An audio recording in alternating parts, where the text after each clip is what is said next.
Hello everyone, my name is Amir Varasteh. I'm a PhD student at the Chair of Communication Networks at Technical University of Munich.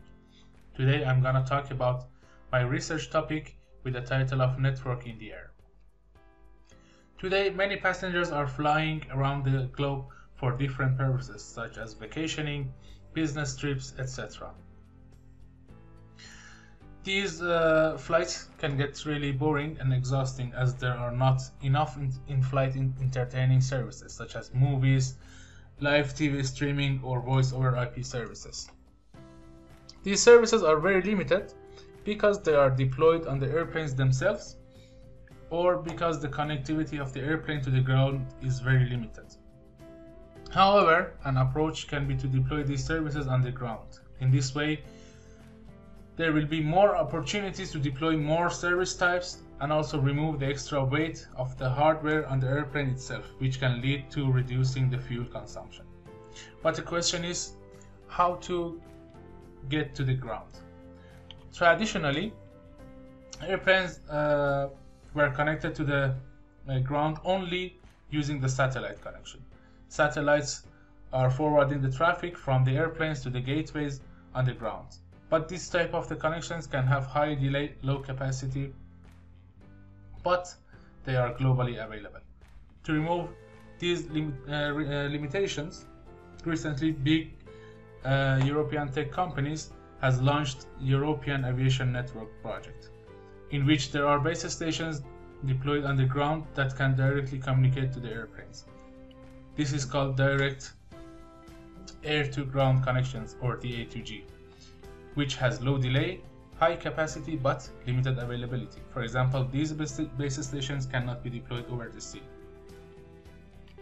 So considering a flight going from Spain to Sweden, you can see the airplane is located in different positions, in 8 different positions at different times, which are shown in red. The data centers that are built or rented by airplane companies are shown in orange, which the airplanes should be connected to one of them to receive their services during the flight. So this is called the assignment problem, which is our first challenge.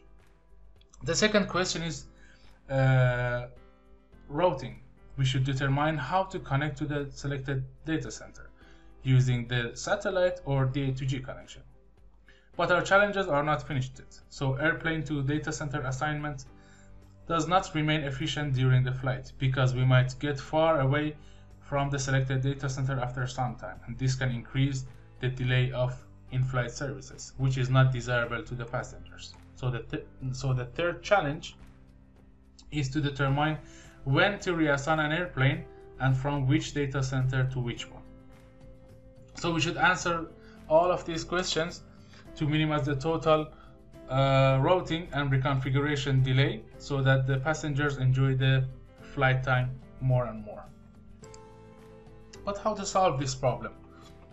We can mathematically model this as a classical dynamic generalized assignment problem and solve it with techniques such as integer linear programming methods. This short video shows how this problem is solved for 3 flights over Europe using the calculated optimal solution. It shows how these airplanes are connected to the data centers while flying and how the reconfiguration is done to optimize the total service delay.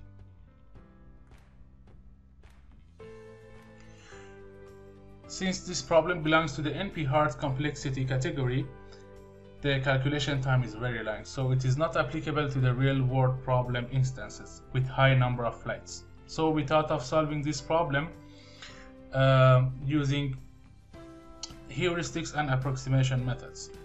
An initial idea is to break down the problem into different subproblems. One way is to break down the problem with flight-by-flight method, in which we first answer the assignment, routing, and reconfiguration questions for the first flight, then the second flight, and so on. Another way is to do it time slot by time slot, which the problem is solved for all the current flights in a single time slot, and so on. So the initial results of these heuristics are available in our publication shown here. This is This is an ongoing project, and you can follow our latest results and publications in our webpage. And please do not hesitate to send me an email for questions and possible collaborations. Thank you for watching this video.